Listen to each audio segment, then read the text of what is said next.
Hi there everybody, it's UK independent Stampin' Up demonstrator Halsey here from SlimmandStylish.stampingup.net. Thank you so much for joining me. Today I'm saying goodbye to the old annual catalogue, ready to welcome in the new annual catalogue that will be coming out in May.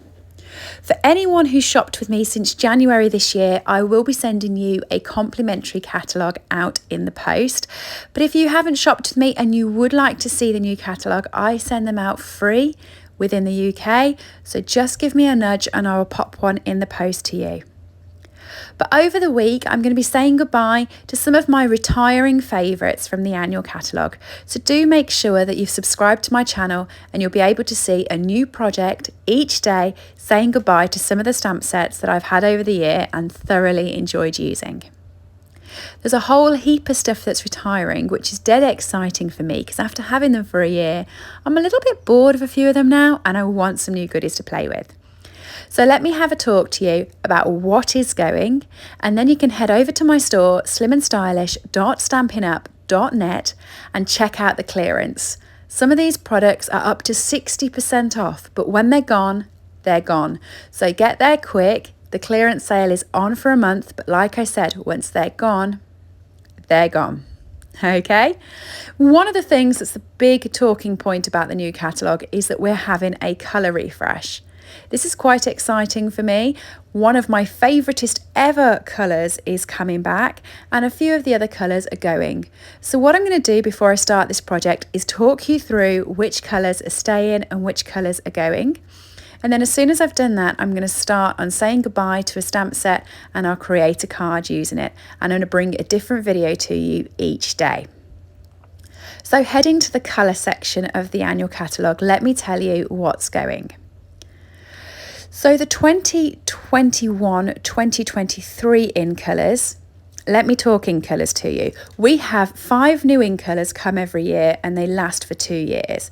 So these ones here came 2 years ago and now they are retiring. And the ones to the left of it, they come last year and they'll have them for another year. What's great about this is Fresh Freesia, which is this end one, which was my favourite in colour, is actually staying in the colour refresh and is going to become a core colour. So we're saying goodbye to Polished Pink, Pale Papaya, Evening Evergreen and Soft Succulent, but we're keeping Fresh Freesia. Over in the Brights collection, we're saying goodbye to Mango Melody, goodbye to Bermuda Bay and goodbye to Pacific Point. Now I am a little bit upset about Mango Melody and Bermuda Bay because they were my 2 favourite colours. They're the only 2 colours that are going that I'm genuinely upset about. The others, I can't wait to see the replacements. Over in the Neutrals collection, we're getting rid of Merry Mallow, Soft Suede and Sahara Sand, and we'll be getting 3 new colours coming to this collection. Make sure you subscribe to my channel and I will show you all of the new colours when they become available. Regal's collection, we are losing Rich Razzleberry at the very end. Rich Razzleberry. We're losing that colour at the very end. So we're just losing 1 out of that collection. The Subtles collection we're losing the most out of. So we're going to be losing 4 colours from here. We're losing Blush and Bride, So Saffron, Pear Pizzazz and Mint Macaron. So the 4 of them will be going and we'll be getting 4 new Subtles colours. Now, as I said, do pay attention to my channel as I will show you all of the new colours and projects to make with them. So today we're going to be saying goodbye to a stamp set. Now I'm going to be putting a different video out each week. It'll have this same front, but the rest of it will be a different card. So let's see which of my favourite stamp sets we're saying goodbye to today. And don't forget to head over to SlimmandStylish.stampinup.net to pick up any of the retiring goodies from the catalogue. Today's card is this one. I have thoroughly enjoyed doing very simple vintage looking cards with this set, and it's definitely been one of my go-tos as soon as I head for the catalogue. This is Ranunculus Romance and it's just been a really cute set.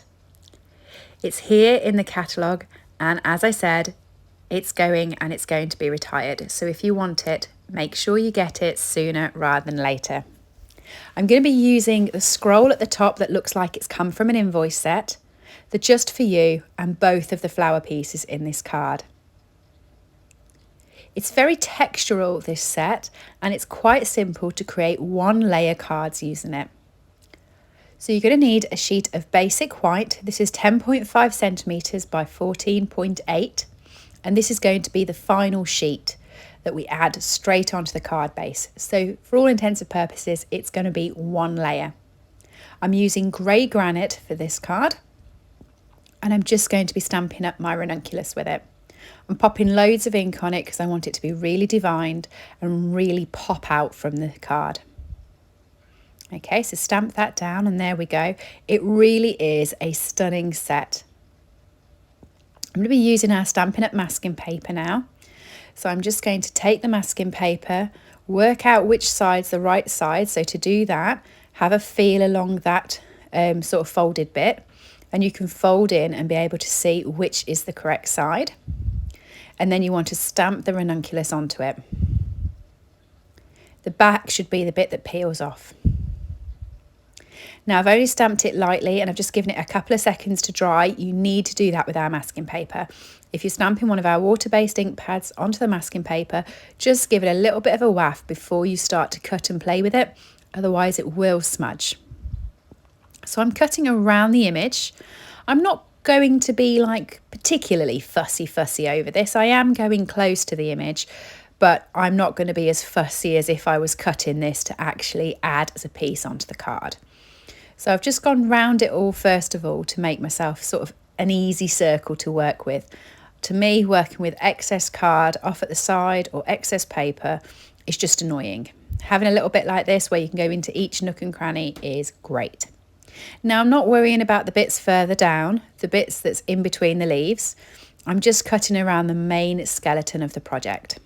No one's going to be looking too closely to see what you have got and what you haven't got. And I'm just using this for masking the main image. So it's not going to make much difference to me if I go all the way down or if I just leave a little bit of background paper in. You don't have to be super fussy, I say, as I carry on cutting, but you really don't need to be. So finally, the little bit on the stem, and we're ready to go. Now our masking paper is really strong. It's actually one of the strongest masking papers I think I've used, which is great when you want to sponge over it because it stays in place, and it's great when you want to stamp over it because you're not getting any of that sort of ink through the paper. However, it does sometimes mean it's a bit of a pain to get it back off the paper. So what I do is I always use a sleeve and I stick it onto my sleeve. Or you can stick it onto your hand, your skin, you know, whatever you want to do first, you can stick it there just to get some of the immediate tack off because it is a really strong masking paper. And if you stick it straight from the masking paper onto your card, it could rip your card when it comes off. So just get a bit of the tack off. Stick that over the image so it's completely protected. And then it means we can stamp over the top and the main image isn't going to get hurt or damaged in any way. So like I said, we're going to be using this sort of invoice book bit detail, and I'm going to be stamping that on. Now I'm going to be stamping that using Smoky Slate, which is just a slightly lighter colour. Now I haven't re-inked this for ages and I do know it needs it. So you can see I just double checked it. It's very light at the moment because there's not that much ink on the pad, and that has worked out perfectly. And I'm just adding that into some detail at the background. Not lots, just a bit so that we've got a bit of texture going on with the card. Finally, I'm going to grab the extra leaf bit and I'm going to stamp this onto the card as well. Now I'm going to be using the grey granite again, the same as the flower, but because I don't want it as dark as the flower, I'm going to stamp it off first and then stamp it onto the card.